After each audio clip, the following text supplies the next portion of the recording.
Line presented by Sullivan Super Service, Pittsburgh trusted plumbing and HVAC provider for over 50 years. And we are joined by our sports director, Jeff Hathhorn, was in the middle of all the big stories yesterday at Steelers practice. Jeff, good morning to you, buddy. How you doing? Yeah, good morning, guys. Jeff, we were talking about Cam Hayward in the last segment. We played back some of the audio. It really seems like nothing has happened there. You believe him, you take him at his word. And what was his demeanor like in addition to the words that did come out of his mouth? I don't know if frustrated is fair, but a little bit concerned. I mean, it's something he wants to have done. I mean, you heard in what he said about how he wants to be a one-helmet guy, how he wants to be with the Steelers.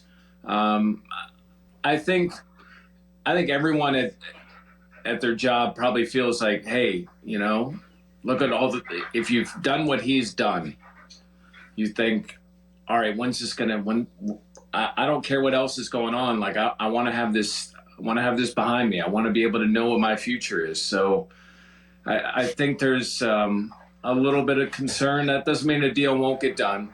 But I buy into what he was saying. And I thought, for a lot of other guys, he showed off his captain, the reason that he's a captain by going through all the drills and all the things he said is why he didn't hold in. Jeff, what are some other takeaways from yesterday that you really maybe caught your eye or caught your ear? Jaylen Warren saying he's going to practice on Monday and that he feels good about potentially playing. Roman Wilson could practice on Monday.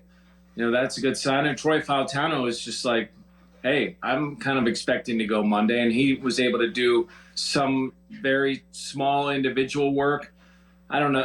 I think, September 8th is a way long shot, but at least, you hear the injury news with Sayamalu, but at least for those guys like that came off to me as like, okay, like this is,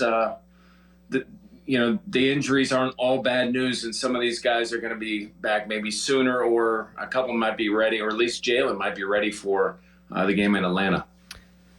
Isaac Sayamalu looks like he's going to miss about a month. We'll see. That's what the reporting is coming out of the Post-Gazette, coming out from Adam Schefter. Big loss. I mean, I think he's clearly their best offensive lineman. Who takes over for him? Who gets first crack? I think Spencer Anderson gets first crack. When we saw in camp, the first guy that would come in, if he had a day off, if they needed something, if he or Daniels had time off, it was Anderson. As camp went on, you saw a little bit more of Mason, and I think Mason's starting to feel more comfortable. But I would think Spencer Anderson, listen, this dude's a 7th-round pick. He's played every position in college. He's worked at every different position, but they've been focusing him at guard. The sad thing is, I mean, for Nate Herbig, this is the perfect opportunity where you could have slid him over to guard and put Zach in. But unfortunately, he's unavailable. And I think Spencer will – and listen, they really like Spencer Anderson. He's a 7th-round pick they kept last year. They were trying to find a spot for him as a swing guy. And now he's going to get an opportunity most likely to prove himself. If Sayamalu were healthy, do you think they would have considered moving him to guard? Because – there were a lot of people that seemed to like him, not Sayamalu, Fautanu. A lot of people seem to like him as a guard coming out of college. I would say with all the work they've given him at tackle, probably not. Not in this situation. If they had more time, if it was early in camp, maybe that'd be something that they would consider, but I don't think at this point they would. Okay. Jeff, I mean, we got college football on Saturday. I mean, we'd be remiss not to ask you about that, but I do want to ask you about Heather Lyke. Have you heard any update, anything that is going on with that situation on your end? Yeah, nothing confirmed at this point with Heather. There's a lot of talk around her, and she's done a ton for the university. So there's a lot of chatter, but nothing new as the season kicks off on Saturday. Jeff, I don't know how much pit practice you've seen. I don't know what you're allowed to say, but Cade Bell talked yesterday and said their goal is to run a play every 7 seconds. Ambitious or doable for these guys, do you think? I think you just want to give Dorn some cardio work. Yeah, seriously. My lips. I think ambitious, but from everything they say, listen, here's how it works for us. We can watch up until the point it gets really good at pit practice. Yeah. Then they kick us out. So we watch all the individual stuff. So even for us, we haven't seen that, that offense really run at this point. But if you look what he did at Western Carolina, I mean, they ran fast. There'll be times they'll slow it down. They'll be purposeful in what they're doing, if they have a lead, those type of things. But they do want to run tempo, and they've been practicing it, and they think it's an advantage for them to use in games. Maybe against Kent, they don't run it as much. Maybe for competitive reasons, we'll see how the game goes.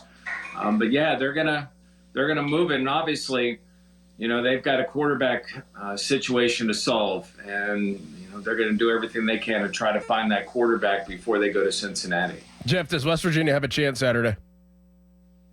I think they have a chance at home. I think they have a chance. It's all those cliches that you hear. Got to win the turnover battle. All those little things have to happen, but I think they have a chance. I do think, though, Penn State is a very good football team. I think I've got the perfect strategy here, guys, on how West Virginia can win that game. We know how Penn State has struggled with Michigan over the years under James Franklin. Maybe someone takes his glasses off him going into the stadium, a little blurry, a little fuzzy. He sees the blue and gold, and he starts thinking it's Michigan. Maybe he out-coaches himself. I think that's a hell of a strategy. Put Connor Stallions in the stands. Oh, he'll be there. He'll be a big football lover, that Stallions. Jeff, really good stuff, man. We appreciate your time. And next week we'll be talking about pick game in the rearview mirror and looking ahead to the Steelers, man. Looking forward to it. It'll be game week for the NFL. Let's go. We're here. We're back. Thank you, Jeff. See you guys. Thanks, Jeff. He's the man.